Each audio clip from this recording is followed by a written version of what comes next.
Elena Rodriguez pressed her face against the cool marble of the kitchen floor, trying to find a comfortable position on the thin blanket that served as her bed. The Mediterranean villa's kitchen tiles, beautiful as they were during the day, felt like ice against her aging bones at night. At 45, her body wasn't meant for sleeping on floors, but the Ashford family had made it clear this was where she belonged. The servants' quarters are being renovated. Victoria Ashford had announced on Elena's first day, her perfectly manicured hand waving dismissively toward the back of the villa. You'll have to make do with the kitchen for now. I'm sure someone of your background is used to humble accommodations. That was 3 weeks ago, and Elena had seen no sign of any renovation. The so-called servants' quarters appeared perfectly intact whenever she glimpsed them through their windows while cleaning the courtyard. But she needed this job desperately. Sofia's private school tuition was due in 2 months, and her daughter's dream of becoming a doctor depended on Elena swallowing her pride and enduring whatever the Ashfords dished out. The humiliation extended far beyond her sleeping arrangement. During dinner parties, guests would peer into the kitchen and chuckle at the sight of Elena's makeshift bed. How quaint, one woman had remarked to Victoria, like having a guard dog, but one that can cook. Their laughter had echoed through the villa long after Elena had retreated to her corner. Marcus Ashford Jr., Victoria's husband, seemed to take particular pleasure in Elena's discomfort. He would deliberately spill wine on freshly mopped floors just as she was finishing, then stand over her as she cleaned it again. Careful with those tiles, Maria, he'd say, never bothering to learn her actual name. They're worth more than your entire village back in Mexico. Elena wasn't even allowed to use the guest bathrooms. Instead, she had to walk to the staff facilities near the pool house, even in the middle of the night. The Ashfords had installed motion sensor lights throughout the villa, but somehow the path to her designated bathroom remained perpetually dark, forcing her to navigate by memory in moonlight. Meals were another source of degradation. While the family and their guests dined on fresh seafood and imported delicacies, Elena was given leftovers scraped from their plates. Yesterday, she'd watched a perfectly good piece of salmon get thrown away because the guest wasn't in the mood for fish, only to be handed bread crusts and wilted salad for her own dinner. You should be grateful, Victoria had told her when Elena tentatively asked about the promised meals mentioned in her contract. Back where you come from, people would kill for those scraps. Every night, as Elena lay on the hard floor listening to the gentle lap of waves against the villa's private beach, she thought of Sofia, her brilliant daughter who spoke 3 languages and tutored other students in mathematics, who dreamed of healing people and making their small world bigger. Sofia believed her mother was working in a beautiful place, helping a nice family. Elena had painted a picture of dignity and purpose in her letters home, never mentioning the floor, the scraps, or the way the Ashfords spoke about her as if she were something unpleasant they'd stepped in. The worst part wasn't the physical discomfort or even the casual cruelty, it was the way they looked through her, as if she were invisible unless they needed something cleaned or cooked. Elena had been a teacher before Roberto's death, respected in her community, valued for her mind and her heart. Now she was nothing more than a ghost haunting someone else's paradise, counting the days until she could afford to disappear. Elena was scrubbing the terrace tiles when she heard the taxi's engine echo through the villa's courtyard. The Ashfords weren't expecting any guests today. Victoria had made that clear when she demanded the entire villa be spotless for her afternoon yoga session. Elena straightened, her knees protesting after an hour of kneeling, and peered around the corner. A young woman stepped out of the taxi, her long dark hair catching the Mediterranean sun. Elena's heart stopped. Sofia, Mom. Sofia called out, her voice carrying across the courtyard with joy and excitement. I saved enough money for a surprise visit. Elena dropped her scrub brush, panic flooding through her. Sofia couldn't see her like this, living like this. She rushed toward her daughter, glancing frantically at the main house where Victoria was undoubtedly watching from her bedroom window. Sofia, mi amor, what are you doing here? Elena embraced her daughter, acutely aware of her own appearance, wet hands, stained apron, hair disheveled from crawling around on the ground. I missed you so much and I wanted to see where you were working. Sofia's eyes swept over the villa, and Elena watched her daughter's expression change from excitement to something else, recognition, confusion. Mommy, this place, it looks so familiar. Familiar? How could it be familiar? You've never been to the Mediterranean before. Sofia pulled out her phone, scrolling through photos with growing urgency. The archways, the fountain, the way the terrace curves toward the sea. She stopped at a black and white photograph. Mommy, Look at this. I found it in Abuela Carmen's papers when I was working on my family history project for school. Elena stared at the photograph. It showed a young man standing in front of the same fountain where Sofia had just been standing. The same terrace, the same archways, but the photo was old, maybe 30 years old.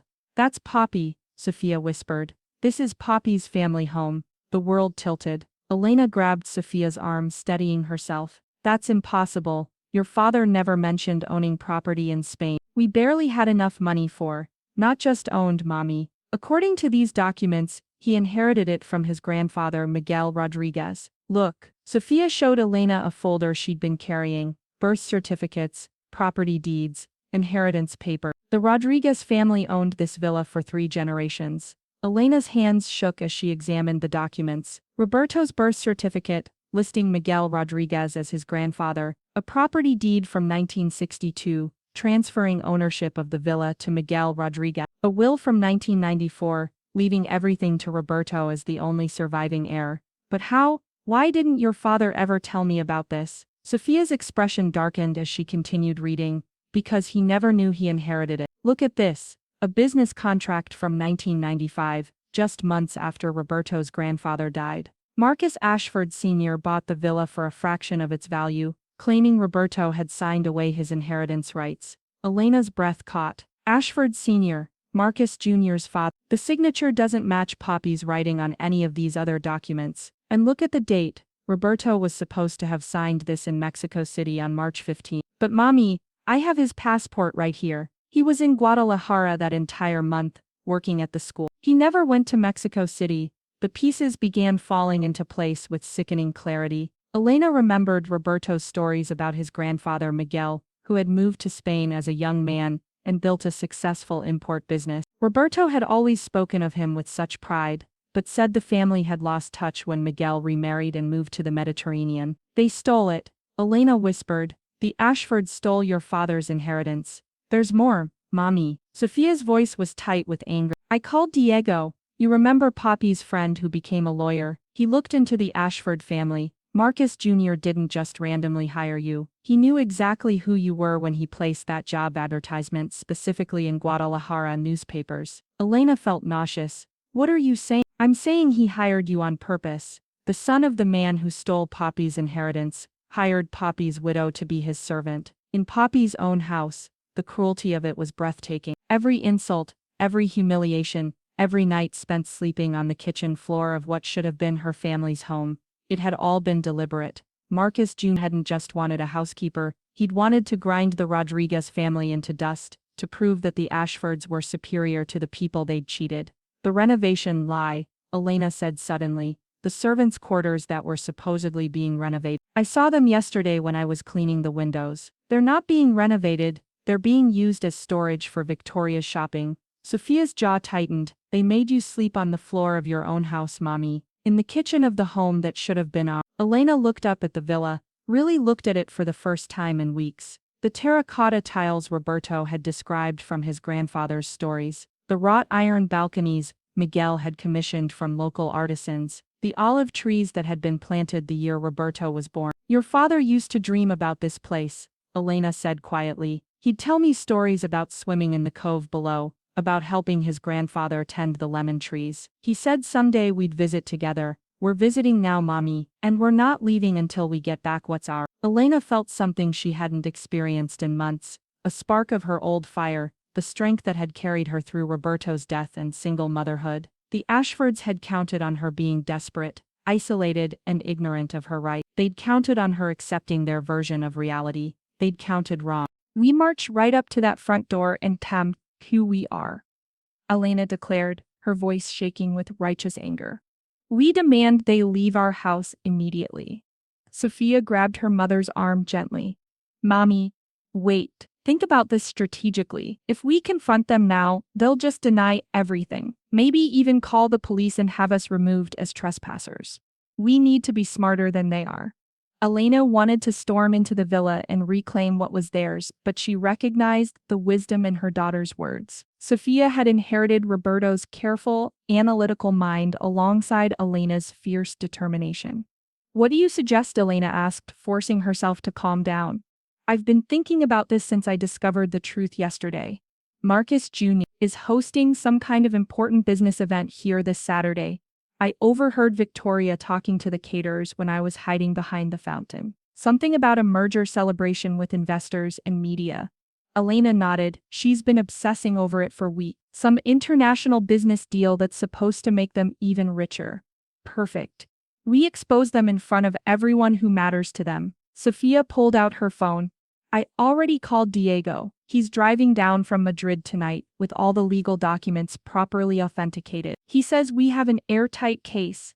But even if we prove the villa is ours, these people have lawyers, money, which is exactly why we need public pressure. I contacted my friend Carmen. You remember her from school? Her mother is a journalist for El País. She's interested in the story of a wealthy family stealing property from a working-class Mexican family, then hiring the widow as their servant.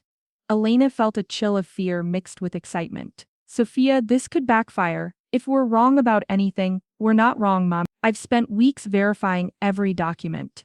But we need more than paperwork. We need to show them who they really are.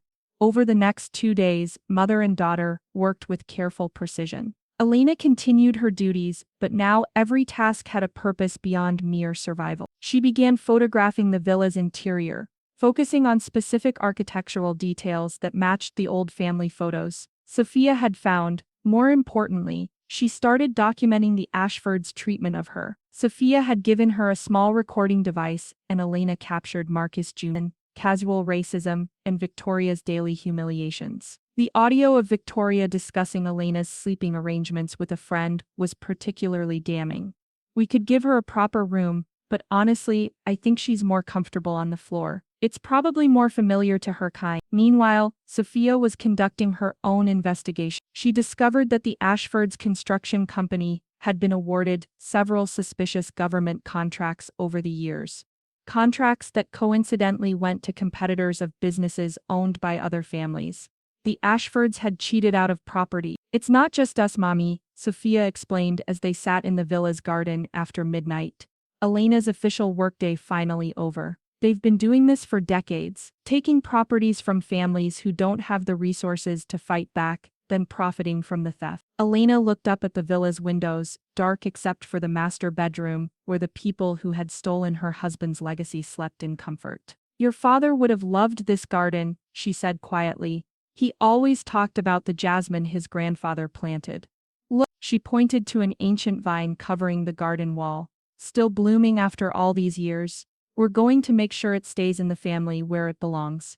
Sofia said firmly. The plan they developed was elegant in its simplicity. Elena would continue working normally until Saturday's celebration. She'd arranged to have the caterers arrive an hour early, claiming she needed extra time to prepare the kitchen. This would give her access to the main living areas while guests were arriving. Sofia would appear as a surprise guest, dressed in the elegant black dress they'd purchased with Elena's carefully saved wages. She'd introduce herself to the business associates and media as a member of the Rodriguez family, here to discuss the villa's history. Diego had prepared a complete legal presentation, including enlarged copies of all the documents, a timeline of the fraud, and a formal notice of their intent to reclaim the property. The journalist from El País would be positioned among the legitimate guests, ready to document everything. The key is timing, Sofia explained. We let them make their big announcement about the merger. Let them feel triumphant. Then I stand up and ask to say a few words about the villa's history. By the time they realize what's happening, it'll be too late to stop without looking even more guilty. Elena had one more element to add to their plan. Over the past weeks, she'd noticed that several items throughout the villa looked familiar, from Roberto's stories, family photographs, pieces of furniture, even some books. The Ashfords hadn't just stolen the villa, they'd kept the Rodriguez family's personal belongings as trophies. I've been moving things around, Elena admitted to Sofia, putting the family photos back where they belong, arranging Roberto's grandfather's books, the way he described them. If anyone asks, I'll say I was just cleaning, but when I reveal the truth, everything will already be in place to prove our connection to this house. Sofia finished, smiling with pride at her mother's cunning. On Friday night, Elena barely slept. Not because of the uncomfortable kitchen floor, she'd grown accustomed to that, but because of the anticipation. Tomorrow she would stop being invisible. Tomorrow the Ashfords would learn that the woman they'd treated as less than human was actually the rightful owner of everything they'd built their arrogance upon. "Are you ready for this, Mommy?" Sofia asked as dawn broke over the Mediterranean. Elena stood up from her makeshift bed for what she hoped would be the last time. She looked around the kitchen that had been her prison for weeks, then up toward the master bedroom, where the thieves still slept. "I've been ready for 30 years, she said. "I just didn't know it yet." The villa buzzed with activity as Saturday afternoon approached. Elena had never seen the Ashfords so animated. Victoria directing caterers with military precision, while Marcus Jr. rehearsed his merger announcement in the mirror. The irony wasn't lost on Elena that they were celebrating their latest financial triumph in a house built on theft. "Make sure those champagne glasses sparkle," Victoria snapped at Elena. "The CEO of Meridian Industries will be here, along with half the business journalists in Spain. Everything must be perfect." "Of course, Senora," Elena replied, polishing each glass with extra care. These same glasses would soon witness the Ashfords' downfall. By 6 o'clock the villa's terrace was filled with elegantly dressed guests. Elena recognized several faces from financial magazines Sofia had shown her, powerful investors, media moguls, and business leaders, whose presence would make the Ashfords' humiliation all the more devastating. Marcus Jr. stood at the center of attention, regaling guests with stories about his family's historic villa and their generations of success in international business. Elena served canapés and wine, invisible as always, listening to him weave lies about Rodriguez's family history as if it were his own. "This villa has been in my family for over 60 years, he boasted to a group of investors. "My grandfather had such vision, acquiring this property when the local families didn't understand its true value." Elena's hands trembled as she refilled his wine glass. The casual rewriting of history, the transformation of theft into business acumen, it was breathtaking in its audacity. At 7:30, Sofia appeared at the villa's entrance. Elena's breath caught. Her daughter looked stunning in the black dress, her hair styled elegantly, carrying herself with the poise of someone who belonged in such refined company. Several guests turned to look as she approached the gathering. "Excuse me," Sofia announced, her voice carrying clearly across the terrace. "I'm Sofia Rodriguez, and I have a personal connection to this beautiful villa. I was hoping to share some of its history with you." Victoria's head snapped around, her eyes narrow. "I'm sorry, but this is a private event. I think there's been some confusion." "Oh, there's definitely been confusion," Sofia said, her smile bright and innocent.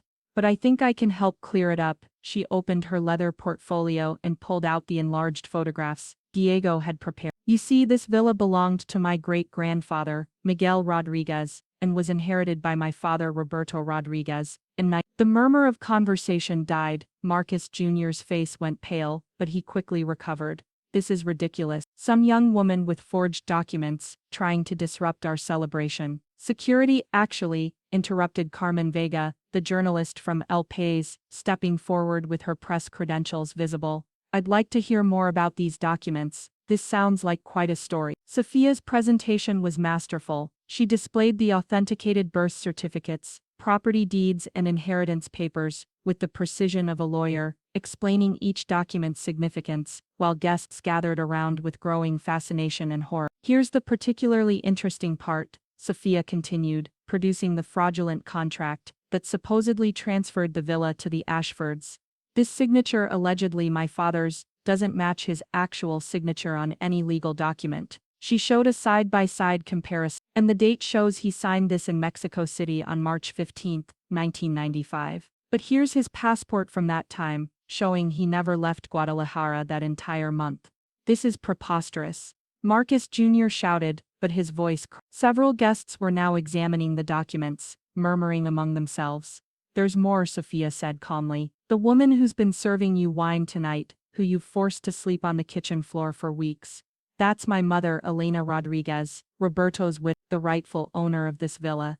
The silence was deafening. Every eye turned to Elena, who stepped forward with quiet dignity. No longer the invisible servant, she stood tall and spoke in the clear, strong voice she'd once used to teach children. "For 3 weeks, I have cleaned your floors, cooked your meals, and slept on the ground in my own family's home," Elena said, her words carrying across the silent terrace. "You hired me specifically because you knew who I was, the widow of the man your father cheated out of his inheritance." Marcus Jr.'s mask of control finally slipped. "You can't prove any of this." These could be fabricated. Actually, we can prove it, Diego announced, arriving precisely on schedule with a briefcase full of legal documents. I'm Diego Morales, attorney for the Rodriguez family. I have here a court order freezing all transactions related to this property pending investigation of fraudulent acquisition. The business partners from Meridian Industries exchanged alarmed glances. Their CEO, a stern woman in her 50s, addressed Marcus Jr. directly. Is this true? Are we celebrating a merger in a property that was stolen from this woman's family? It's a misunderstanding, Marcus Jr. stammered. My father conducted legitimate business. Your father forged documents, Elena said, her voice cutting through his excuses. And you continued his crime by bringing me here to humiliate me. Did it make you feel powerful watching me sleep on the floor of my husband's childhood home? Victoria finally found her voice. This is insane. We've owned this villa for decades. We've invested millions in improvements. Improvements to property that never belonged to you, Sofia interjected. She gestured toward the villa's interior. Even the family photographs you kept as decorations. Those are pictures of my relatives. The books on your shelves were my great-grandfather's collection. You didn't just steal a house, you stole our family's entire history and wore it like a costume. The guests were now openly staring at the Ashfords with disgust and fascination. Carmen Vega was taking notes frantically while other attendees began pulling out their phones to record the unprecedented scene. Marcus Jr. made one last desperate attempt at control. Even if these documents are authentic, which I dispute, you can't just show up and demand we leave our home. Your home, Elena's voice rose for the first time, 30 years of suppressed grief and anger finally breaking free. This was never your home. You built your fortune on my husband's stolen inheritance, then brought me here to serve you in the house where he should have raised our daughter, where he should have grown old looking out at the sea his grandfather loved. The accusation hung in the air like a physical presence. Several of the business guests were already making excuses and heading for the exit, clearly wanting no association with the unfolding scandal. The CEO of Meridian Industries approached Marcus Jr. with ice in her voice. Under the circumstances, I think we need to postpone any discussion of our merger until these legal issues are resolved. As more guests departed in uncomfortable silence, Elena looked around the terrace that should have been filled with memories of Roberto and Sofia, not the hollow celebrations of thieves. The Ashfords stood isolated, their triumph turned to ash, their carefully constructed image crumbling before their eyes. The reckoning had finally begun. With most of the guests gone and only the journalist, Diego, and a few horrified stragglers remaining, Marcus Jr.'s composure finally shattered completely. The polished businessman facade cracked, revealing something ugly and desperate underneath. You want to know the truth? He snarled, his face flushed with wine and rage. Fine, yes, my father told me exactly who you were when I hired you. Yes, I knew this had been your husband's family property. Victoria grabbed his arm. Marcus, stop talking. He shook her off violently. No, I'm tired of pretending. You want to know why I brought you here, Elena? Because I wanted to prove something. I wanted to prove that no matter what papers you have, no matter what your grandfather thought he owned, people like you will always end up serving people like us. The few remaining guests gasped audibly. Carmen Vega's pen moved rapidly across her notepad, capturing every damning word. People like me? Elena asked quietly, her voice deadly calm. Yes? Marcus Jr. was spiraling now, 30 years of inherited arrogance and guilt pouring out in a toxic stream. My father built an empire while your husband stayed in some little village teaching children. We made something of this place, turned it into a showcase, increased its value 100-fold. What would you have done with it? Let it crumble while you lived like peasants? Sofia stepped forward, her young face bright with righteous fury. My father was a teacher because he believed in lifting people up, not tearing them down. He would have welcomed families here, created something beautiful and meaningful. Not, she gestured at the ostentatious decorations and expensive furniture. This monument to theft and ego. And you proved your superiority how? Elena asked, her teacher's voice cutting through Marcus Jr.'s bluster. By making me sleep on the floor? By giving me table scraps? By calling me by the wrong name for weeks? Because that's what you are. Marcus Jr. exploded. Servants, workers, you exist to make our lives easier, and you should be grateful for the opportunity. The words hung in the air like a poison cloud. Even Victoria looked horrified at her husband's naked racism and cruelty. Diego stepped forward with his briefcase. Mr. Ashford, I should inform you that everything you've just said has been recorded and will be included in our legal filing. You've essentially confessed to intentional infliction of emotional distress, among other charges. You can't do anything to us. Marcus Jr. turned on Diego with wild eyes. We have the best lawyers money can buy. We have connections. We'll fight this for decades. With what money? Sofia asked sweetly, because according to our research, about 60% of your family's wealth comes from properties acquired through similar fraudulent means. When the other families come forward, and they will, now that our story is public, you'll be defending multiple cases simultaneously. Victoria finally found her voice. Other families? What other families? What other families? Elena had been watching Victoria carefully throughout the confrontation. Unlike her husband, Victoria seemed genuinely shocked by some of the revelations. You didn't know, did you? Elena asked her directly. You didn't know how your husband's family really built their fortune. I thought. Victoria's voice was small, uncertain. You thought you married into old money and respectability, Sofia said not unkindly. You didn't know you were living in stolen houses, spending stolen wealth, building your life on other people's pain. Marcus Jr. whirled on his wife. Don't you dare turn against me. Everything we have, everything you've enjoyed, was built on lies. Victoria's voice cracked. Do you have any idea what this means for our children? For our reputation, Marcus? How could you bring her here, knowing what your father did? Because I wanted to watch her crawl, he screamed, all pretense of civility gone. Because my father told me how your husband came begging, how he pleaded for mercy when we took what was ours by right of being stronger, smarter, better. Elena felt the blood drain from her face. Roberto came to see your father. Oh yes, Marcus Jr. said with vicious satisfaction. He found out about the forged documents somehow, came to our offices in Madrid, demanding justice. My father had security throw him out like the nobody he was. When, Elena's voice was barely a whisper. Springs about a month before he died in that car accident. The silence that followed was absolute. Elena felt Sofia's hand grip her arm, steadying her as the final piece of the puzzle fell into place. Car accident, Elena repeated slowly. Roberto died in a car accident, driving back from Madrid. He told me he was going there for a job interview. Marcus Jr.'s triumphant expression flickered as he realized what he'd just revealed. Diego's voice was carefully controlled. Mrs. Rodriguez, are you saying your husband died shortly after confronting the Ashford family about this fraud? He was so upset when he came home, Elena said, the memories flooding back. He said he'd discovered something terrible, something about his grandfather's property. He said he was going to make it right. 3 days later, his brakes failed on a mountain road. Marcus Jr. had gone very pale. That was an accident, a coincidence.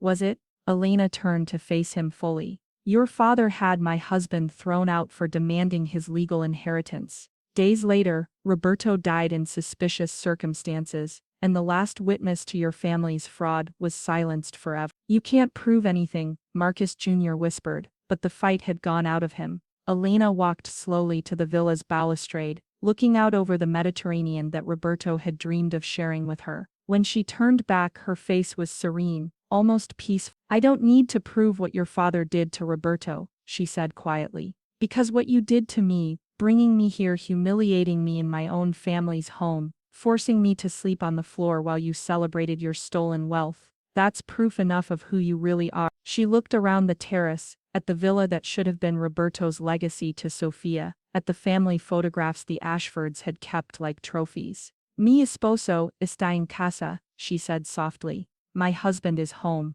Then she turned to Diego. File the papers, all of them. I want these people out of my house tonight. Marcus Jr. opened his mouth to protest, but no words came. For the first time in his privileged life, he was facing consequences he couldn't buy, manipulate, or intimidate his way out of. The truth had set Elena free, and it was about to destroy everything the Ashfords had built on lies. 6 months later, Elena stood in the master bedroom of the villa as morning sunlight streamed through windows that Roberto had described in countless stories but never lived to see again. The room had been completely transformed. Gone were the Ashfords' gaudy furnishings, replaced with simple, beautiful pieces that honored the villa's Mediterranean heritage. The legal proceedings had moved swiftly once Marcus Jr.'s public confession went viral. Carmen Vega's article in El País, titled "The Housekeeper Who Slept on the Floor of Her Own Stolen Villa," had sparked international outrage and prompted investigations into the Ashford family's business practices across 3 countries.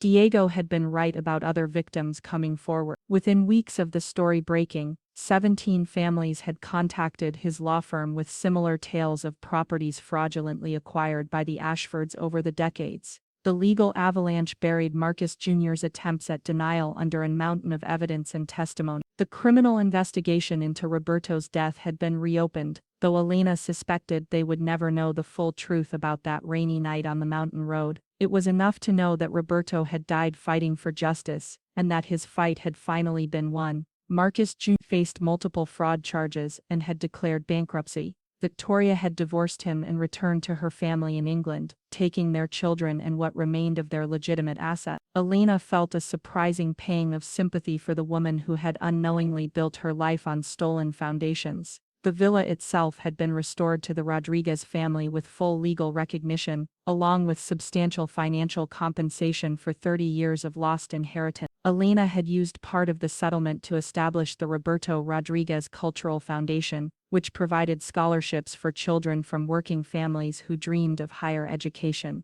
But the transformation that mattered most to Elena wasn't legal or financial, it was personal. Sofia had deferred her university enrollment for a year to help establish the foundation, and together they had converted the villa's East Wing into a community center that offered art classes, literacy programs, and computer training for local families. "It's what Papi would have wanted," Sofia had said when they made the decision. "He always believed education could change everything." Elena walked down to the kitchen, no longer a place of humiliation, but the heart of a home where she prepared meals for the foundation's volunteer teachers and visiting family. The floor where she had once slept was now covered with a beautiful hand-woven rug that local artisans had gifted to commemorate the villa's return to the Rodriguez family. She paused at the kitchen window that overlooked the garden where Roberto's jasmine still bloomed. A group of children from the literacy program were playing among the lemon trees, their laughter echoing off the ancient stone walls. Elena smiled, imagining Roberto watching them with the same joy he'd felt teaching his own students back in Guadalajara. "Mommy, the reporter from BBC is here for the interview,"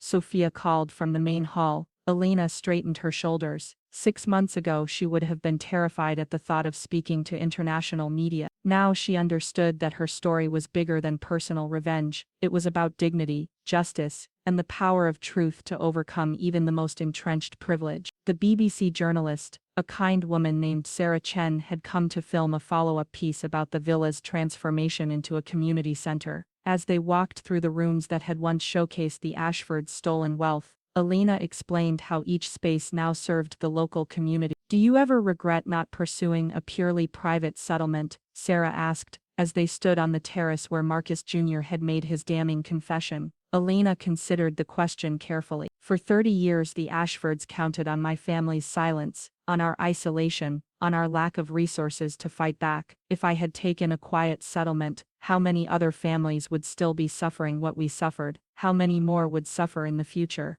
And now their business empire is crumbling, other victims are getting justice, and no one will be able to do to another family what they did to us." Elena looked out over the Mediterranean, where fishing boats were returning with the day's catch. "That's worth more than any amount of money." Sofia joined them, carrying a photo album she'd assembled of Roberto's life. "My father never got to see this place, but he's here in everything we do, every child who learns to read in our programs, every family who finds hope through the foundation, that's his legacy." As the interview concluded and Sarah Chen's crew packed their equipment, Elena found herself alone on the terrace as sunset painted the sky in shades of gold and crimson. This was the view Roberto had dreamed of sharing with her, the peace he had imagined for their family's future. "Elena," Sofia approached quietly. "Are you okay? I was just thinking about that first night," Elena said. "When I slept on the kitchen floor and felt so small, so invisible, I thought that was my fate, to accept whatever scraps of dignity others were willing to give me. And now," Elena smiled, her face radiant in the evening light, Now I know that our dignity was never theirs to give or take away, it was always ours, passed down from your great-grandfather Miguel, through your father to you. The Ashfords could steal our property, but they could never steal who we are. A year later, the villa hosted its first annual Roberto Rodriguez Memorial Symposium on Social Justice, attended by educators, activists, and community leaders from across Europe and Latin America. Elena, now recognized as a powerful advocate for victims' rights, delivered the keynote address in the same room where she had once served wine to the people who had stolen everything from her family. Justice delayed is not justice denied, she told the audience, her voice carrying the strength she had discovered in her darkest hours. Sometimes it just means justice arrives exactly when it's needed most, not just to heal the past, but to protect the future. In the front row, Sofia sat with her acceptance letter to medical school, her father's dream of helping others finally within reach. Beside her sat Diego, now Elena's partner in both the foundation and in life, a man who had helped them reclaim their past and was building their future. As applause filled the room that had once echoed with the Ashfords' hollow celebrations, Elena looked up at the portrait of Roberto that now hung where Marcus Jr.'s business awards had once been displayed. Her husband's gentle smile seemed to say what she felt in her heart, that home was not just a place you return to, but a legacy you created for those who would come after.